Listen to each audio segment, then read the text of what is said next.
हाय। इस वीडियो के अंदर हम कस्टम्स को समझेंगे। कस्टम्स क्या होते हैं। हम जब अभी समझ रहे थे कि हिंदू का मतलब क्या होता है, सोर्सेज ऑफ हिंदू लॉ क्या होते हैं, तो वहां पे हमने देखा था एक जो 7 तरीके के सोर्सेज होते हैं हिंदू लॉ के, उसमें से एक सोर्स क्या है, कस्टम्स भी होते हैं। अब वहां पे हमने देखा था कि हम कस्टम्स को अलग से समझेंगे कि कस्टम्स क्या होते हैं। वहां पे भी हमने समझा था मीनिंग इसका वही है, बाकी थोड़ी सी और चीजें इसके अंदर हमें देखना जरूरी है कि कितने तरीके के कस्टम्स होते हैं और इनके एसेंशियल्स क्या होते हैं। किसी को कोई चीज को कस्टम बनने के लिए क्या क्या चीजें होनी चाहिए तब वह कस्टम कहलाते हैं।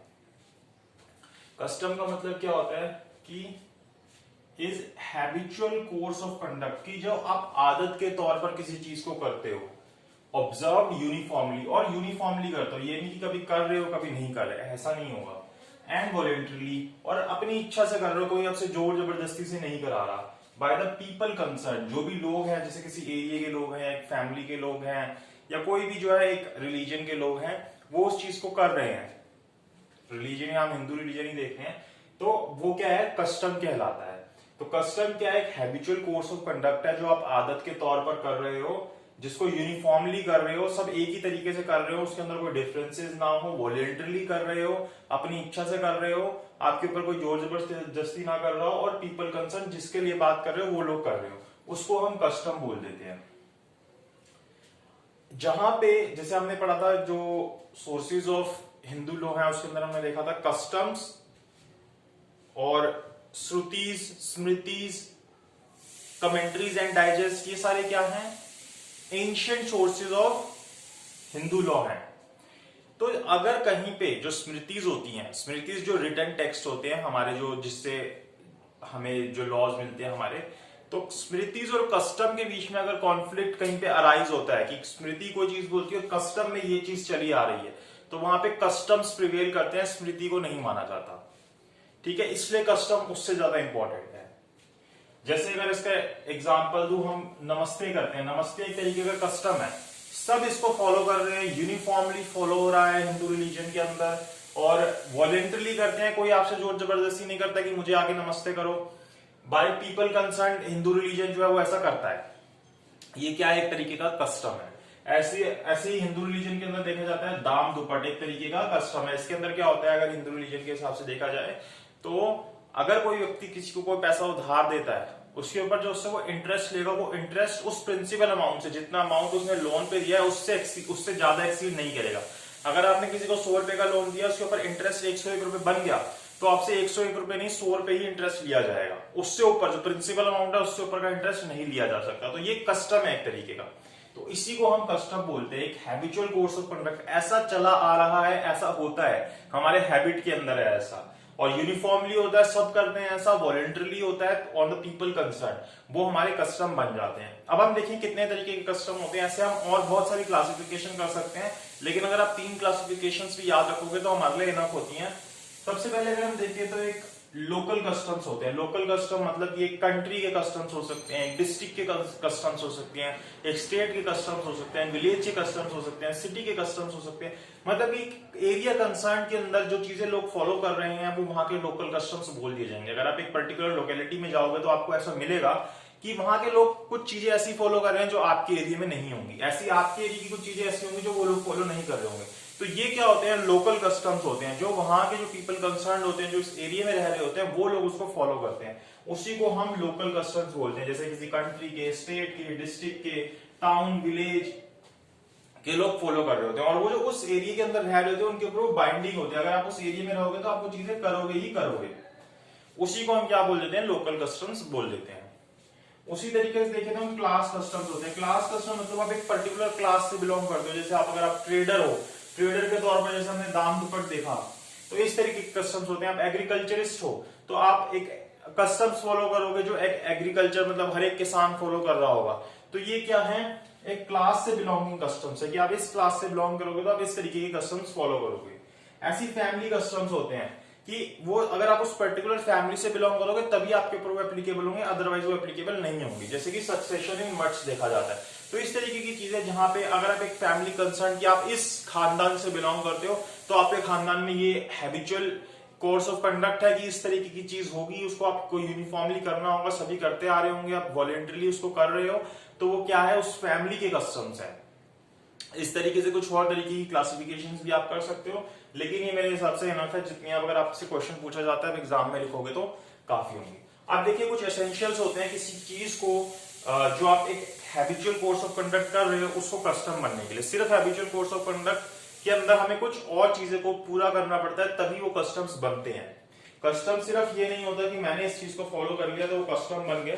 कस्टम बनने के लिए उसके एसेंशियल्स को हमें पूरा करना जरूरी है। सबसे पहला जो एसेंशियल है जो हम देखते हैं कस्टम के अंदर आता है, वो होती है एंटीक्विटी। एंटीक्विटी मतलब कि कोई चीज जो टाइम इममेमोरियल से चली आ रही है। टाइम इममेमोरियल मतलब मुझे नहीं पता वो कब से चली आ रही है, इतनी पुरानी कि मेरे पास कोई रिकॉर्ड ही नहीं है वो कब से चली आ रही है। अगर आप इंग्लिश लॉ देखोगे तो इंग्लिश लॉ के अंदर इस चीज के लिए उन्होंने एक ईयर रख दिया 1189 इंग्लिश लॉ के हिसाब से, जो कि रिचर्ड वन का टाइम था। इन्होंने बोला अगर कोई चीज उससे पहले से चली आ रही है तो हम उसको एंटीक्विटी बोल देंगे, उसके बाद की चीज को हम एंटीक्विटी नहीं बोलेंगे। लेकिन ये चीज इंडिया के अंदर एप्लीकेबल नहीं है कि हमने ऐसा कोई ईयर नहीं रखा अपने लिए। तो एंटीक्विटी का मतलब ये होता है कि कोई भी कस्टम एंटीक्विटी टाइम इममेमोरियल से चला आ रहा हो।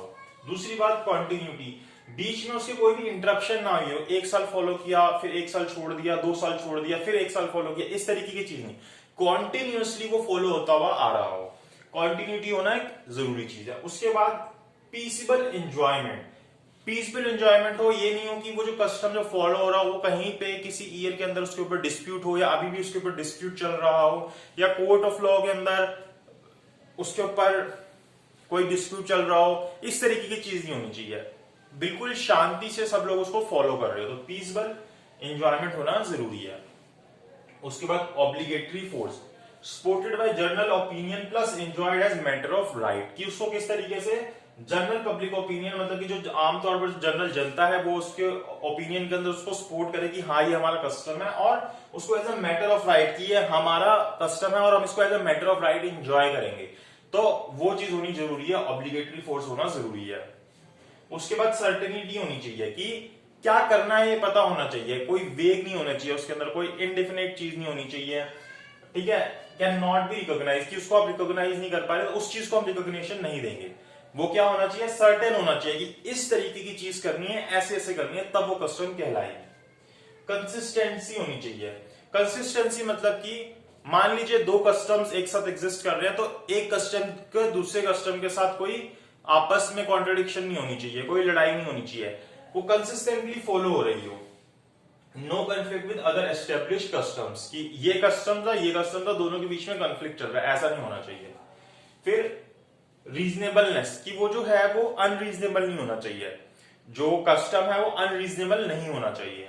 उसके बाद कन्फर्मिटी विद स्टैच्यू लॉ, अगर हमें किसी कस्टम को अपना फॉलो करना है तो वो जो भी हमारी कंट्री के अंदर, स्टेट के अंदर, या जहां पे भी हम रह रहे हैं वहां का जो लॉ है, स्टैच्यू लॉ है, उसके साथ कंफर्म करना चाहिए, या फिर उसको कॉन्ट्राडिक्ट नहीं करना चाहिए, वायलेट नहीं करना चाहिए, तभी हम उसको फॉलो कर सकते हैं। अदरवाइज हम उसको फॉलो नहीं कर सकते। जैसे कि एग्जांपल दिया जाए तो सती प्रथा का हम उसको फॉलो नहीं कर सकते, क्योंकि वो एक तो रीजनेबल भी नहीं है, दूसरी बात कंफर्मिटी विद स्टैच्यू लॉ नहीं है। तो इस तरीके से ये जो चीजें हैं, ये चीजें हैं, इस तरीके से अगर ये सब चीजें पूरी हो रही है, ये जो 7-8 चीजें हमने पढ़ी, तो वो कस्टम कहलाता है। अगर कोई भी आप कस्टम देखोगे उसके अंदर ये सभी एलिमेंट जो है, जो इसके एसेंशियल्स है, ये सभी के सभी उसके अंदर आ रहे होंगे। अगर ये नहीं आएंगे तो वो कस्टम फॉलो नहीं होगा, वो कस्टम कहलाएगा ही नहीं।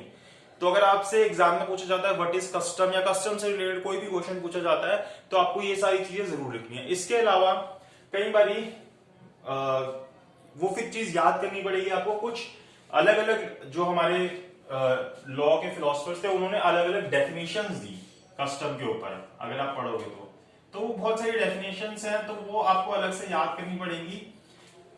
डेफिनेशंस आप देखोगे आपको मिल जाएंगी, उसको अलग से यहाँ पे डिस्कस करने का कोई यूज नहीं है।